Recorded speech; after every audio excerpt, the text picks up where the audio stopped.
আসসালামু আলাইকুম।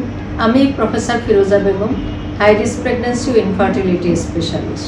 উনি কলকাতা থেকে চিকিৎসা করে আসছেন। ওনার এমএইচ হচ্ছে 0.42 এবং দুইটা টিউবেই ওনার ব্লক।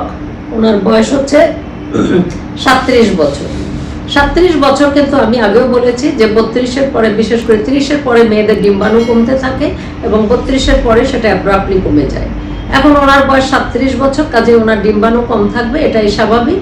তবে এই ডিম্বাণু যেটা, সেটা ওনার শুধু যে কমে যায় পরিমাণ সেটা না, ডিম্বাণু কিন্তু কোয়ালিটিও খারাপ হয়ে যায়। 35-এর পরে ডিম্বাণুর কোয়ালিটিও খারাপ হয়ে যায়। কাজেই এই ক্ষেত্রে ওনার বাচ্চা হবে কি হবে না সেটা এখন আইভিএফ ওনার জন্য একমাত্র চিকিৎসা, যেহেতু ওনার দুইটা টিউবও ব্লক।